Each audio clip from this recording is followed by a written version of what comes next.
எல்லாருக்கும் வணக்கம். நம்மளுடைய வாழ்க்கையில புரியாத ஒரு புதிர் அப்படின்னா, இந்த ஒரு விஷயம் தாங்க. நம்ம ஒரு செயலை நல்லா யோசிச்சு தான் முடிவெடுப்போம். இது நம்மளுக்கு சரி வருமா?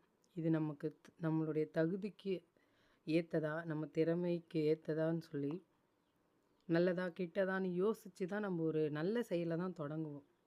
அப்ப அந்த வெளியில இருக்கிற 4 பேர் என்ன பண்ணுவாங்கன்னா, "இது உனக்கு சரிப்பட்டு வராது. இது செஞ்சேன்னா, அது சாதிக்க முடியாது." ஒரு சிலர் மனசுக்குள்ளேயே வச்சுட்ருப்பாங்க.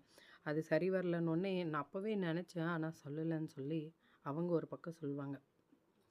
ஆனா, நம்மளுடைய வாழ்க்கையும், இந்த விதியும், கடவுள் நம்பிக்கை இருந்தா, அந்த கடவுளும் பார்த்தீங்கன்னா, சில நேரங்கள்ல அந்த 4 பேர் சொன்னாங்க பார்த்தீங்களா? அவங்களுக்கு சாதகமா எல்லாத்தையும் முடிச்சு குடுப்பாரு. அந்த நேரத்தில நம்ம நல்லது தானே யோசிச்சு, நல்ல விஷயத்த தானே நம்ம செய்யணும்னு நெனைக்கிறோம். அப்ப ஏன் இப்படி நடக்குதுன்னு சொல்லி ஒரு புதிர் நிக்குது. அது ஏன் அப்படின்னு தெரிஞ்சா, கமெண்ட் பண்ணுங்க. இந்த வீடியோ உங்களுக்கு பிடிச்சிருந்தா லைக் பண்ணுங்க, ஷேர் பண்ணுங்க. பாய். Thank you.